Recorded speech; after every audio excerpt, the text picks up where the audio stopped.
Hi, thank you, Brian. Thank you for this opportunity to talk here today. I'm part of Intel's business development team for the West Coast of the US and Canada. And Mark Seeger just went through Intel's vision and our product portfolio. So today I'm going to talk about how do we actually strengthen our HPC ecosystem together? What are the activities we're doing and the questions that we're asking of our end users and our communities to make sure that we go back and get that co-design that Mark alluded to, make sure that we have the expertise and community working together to take advantage of the hardware and the software and the structures that are available today. So this will look familiar. This came from Mark's talk. In terms of what does it look like in 10 years, well, 11 years, what is it that will actually matter to the high-performance computing community? The applications, the energy management of things, looking at the storage and being able to take a whole bunch of data and being able to analyze and coming up with a meaningful content and result from it. So these are just a few of the challenges that are facing our community, and in it we can't look at these obstacles and these challenges alone. We need to work all together, both as industry, academics, research, to make sure that we're getting to this point in 2025. So what does it take? The right products, the right time. So what exactly how do we get to that point that we say we do have the right products for the right time, for the right level of expertise out there? Selfishly, from Intel, we have a portfolio of products. As most of you know, we do have the compute side of the Intel Xeon and the Xeon Phi being present in the HPC space. And we're working continuously in hiring talent in order to strengthen that particular part of our portfolio, and also to make sure that we have the best-in-class features that are delivered in compute. But we've also strengthened our portfolio in the high-performance computing space for storage, networking, and software. Software not only being applications, but tools and optimizations and help with universities and academia and partnering with our software vendors to ensure that there's an optimization to take advantage of the structure that's been laid out by this community. So, being part of the business development team, one of my roles is really to work with our end users. I have a customer here that's pretty much in everyone's backyard if you live here in the Bay Area, is Tesla. And Tesla's not really any different from any car manufacturer, but the designs that they put out there is very innovative.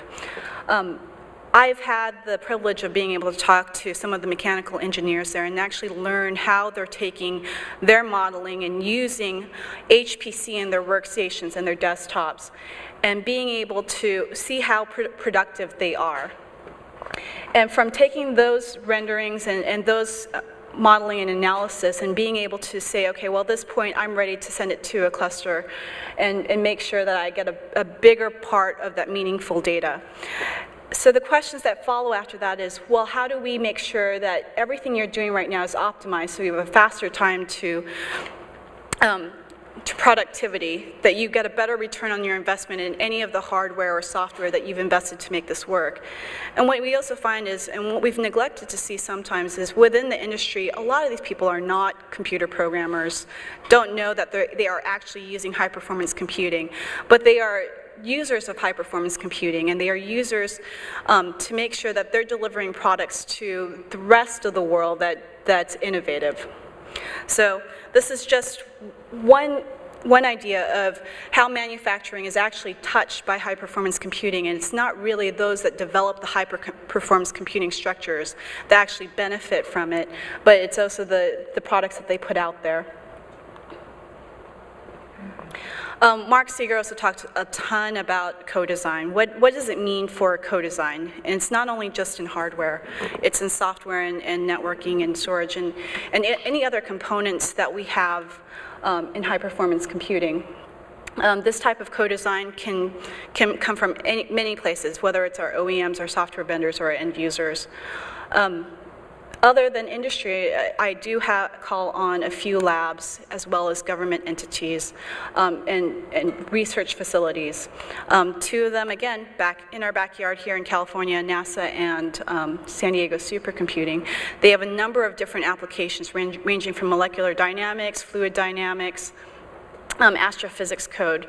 And all those codes, I wouldn't say all, a number of those codes are built for the megahertz race. They're legacy codes that took advantage of the architectures and the compute that was available at that time.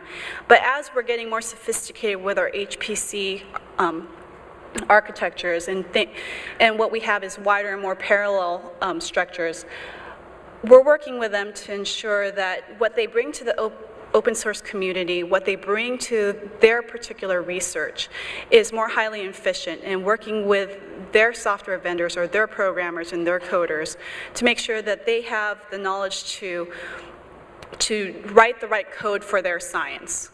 So in this case, yes, we do have computer programmers there, but they might not have that particular expertise to actually take advantage of the hardware and the structure behind it. So this is not only just a call to action for Intel, this is a call to action for those who have the ability to influence those structures. It's working together and constantly asking the question, what can we do more efficiently to help you make sure that your research and what you're looking for is better served? So it's not only NASA or San Diego Supercomputing, it's also our academics like Stanford and Ohio State who are constantly putting papers out there and telling our communities how and where and why HPC is important.